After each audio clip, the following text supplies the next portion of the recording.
Bonjour, voici une capsule portant sur l'addition et la soustraction de fractions. Donc tout d'abord, si on veut effectuer une demi plus un tiers, je vais commencer par représenter cette addition par une représentation géométrique. Donc je vais prendre ce rectangle qui représente mon entier, et comme je veux en prendre la demi, je vais le couper en deux et prendre seulement un des deux morceaux. Ensuite, je vais prendre un autre entier identique, mais cette fois-ci, je vais le séparer en trois parties égales et en prendre seulement un morceau. Donc, ce qu'on constate, c'est que les deux morceaux ne sont pas de la même grosseur. C'est donc impossible de les additionner pour l'instant.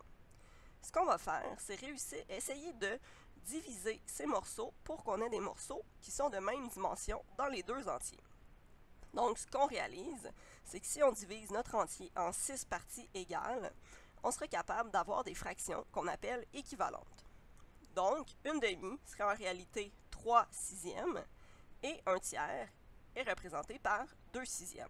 Je peux donc faire l'addition 3 sixièmes plus 2 sixièmes, puisque les morceaux sont identiques, et on peut compter qu'on a 5 morceaux de 1 sixième. Donc, une demi plus un tiers est égal à 5 sixièmes.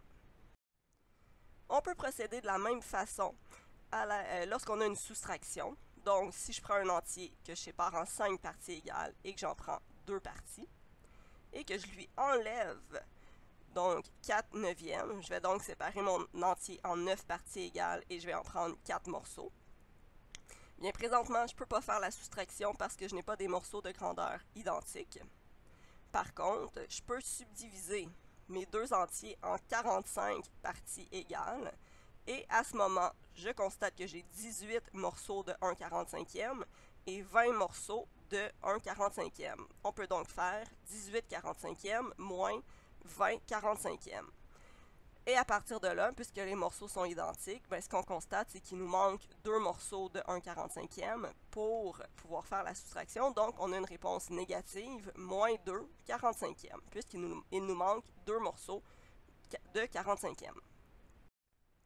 Donc maintenant, si on veut faire moins 3 dixièmes moins 7 douzièmes, bien la première étape, c'est de trouver notre dénominateur commun. Donc, de trouver en combien de morceaux est-ce que je peux subdiviser ces deux fractions pour avoir des morceaux égaux. Donc, dans ce cas-ci, on peut prendre des soixantièmes.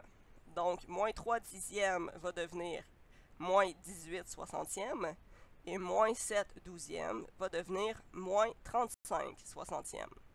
Donc, si je veux faire moins 18 soixantièmes moins 35 soixantièmes, donc je veux soustraire un nombre négatif, c'est équivalent à l'additionner. Donc, en réalité, je veux faire moins 18 soixantièmes plus 35 soixantièmes. Et je trouve ma réponse 17 soixantièmes. En conclusion, lorsqu'on veut additionner ou soustraire des fractions, il faut tout d'abord trouver un dénominateur commun à toutes les fractions à additionner ou soustraire. Par la suite, il faut additionner ou soustraire les numérateurs, ce qui veut dire que les dénominateurs ne changeront pas. Et finalement, il faut réduire la réponse si nécessaire, c'est-à-dire lorsque c'est possible. Merci!